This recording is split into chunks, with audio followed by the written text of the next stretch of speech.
Hi, I'm Miriam Joy and welcome to my studio. Today I'm going to do another technique that I do with my alcohol inks. A lot of people have asked me to show them how to do certain alcohol techniques or coloring on the gourds.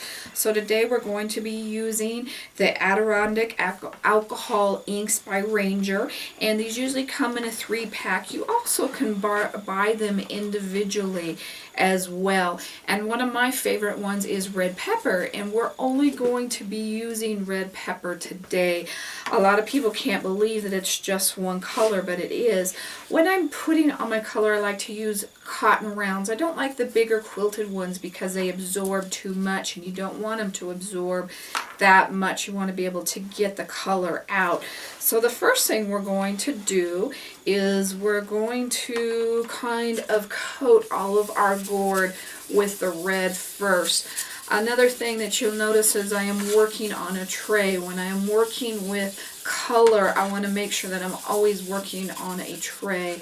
I actually had a really good friend that had to redo her kitchen because she was dyeing with black leather dye and spilled it, and it stained and they could never get it out. So we want to make sure that we always are doing that. And I'm just applying some more ink to my cotton round, and I usually kind of go in a circular motion around and around, applying that color on. The one nice thing about alcohol inks, unlike leather dyes, they do not leave the lines as much. I'm going to go one more time here. Get a little bit more color in here.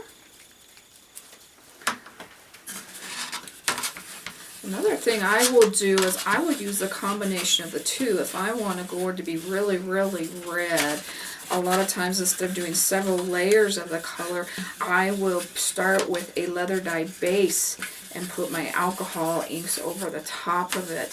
The leather dyes are known for fading faster than the alcohol, and I think that keeps it brighter. Yeah, it doesn't allow that to fade as much.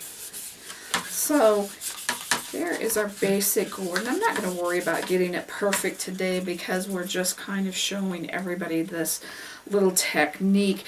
And what I do is I just start running it at about 2 inches down, and I'm trying to bring it more straight down, and we're just going to let this kind of run. And I'm just letting the ink kind of do its own thing. And it bleeds out and down, and where it bleeds out and down, it kind of leaves almost a red, black line when it dries. And a lot of people can't believe that that's the alcohol ink itself, that we don't do another technique to it, and we really don't. And a lot of my work, when I do that, then I just come back on my second row and I go a little bit lower, and I just start working that around. And I would have liked my base a little bit darker, but this is really nice because you can see how much it stands out.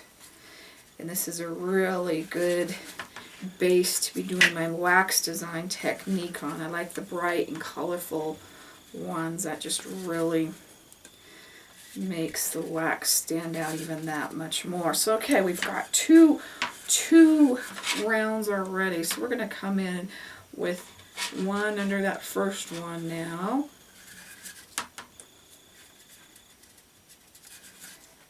There is no right or wrong to alcohol inks. That's what I really love about the technique, is you can do it any way you want it. You can't mess it up.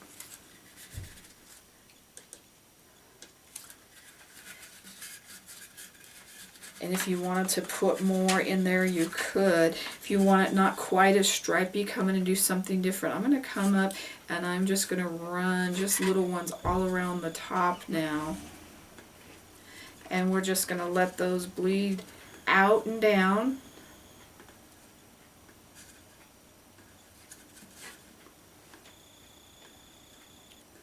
If you want it to run further, come back and squish some more ink right in the middle of that line.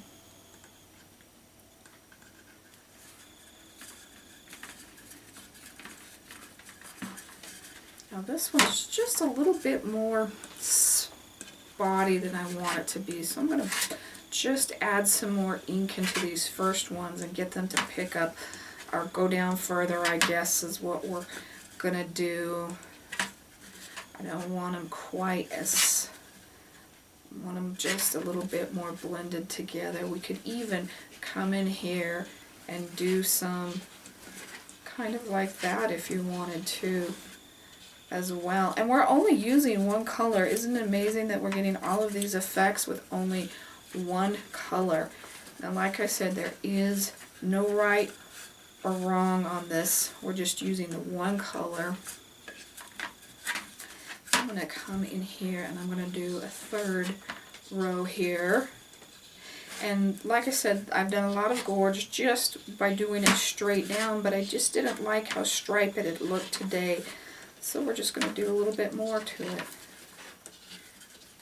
That's the great thing about alcohol inks.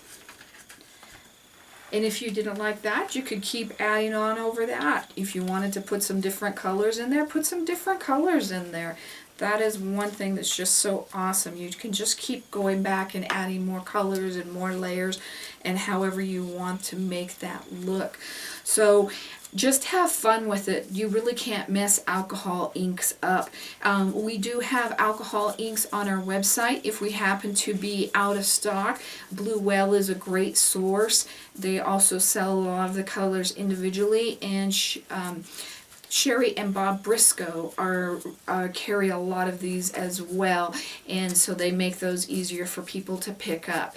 So please visit my website at miriamjoy.com for the products, and on there's also a video link where you can go and look at different videos as one of these. If you happen to find your spot over there, and we try to keep these ongoing for you as well.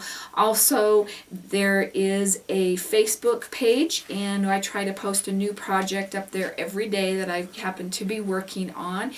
And also, if you have any questions about this whatsoever, please email me. I'd love to hear from you at art@miriamjoy.com. Thank you so much for joining me today. I hope you enjoyed this little video. God bless.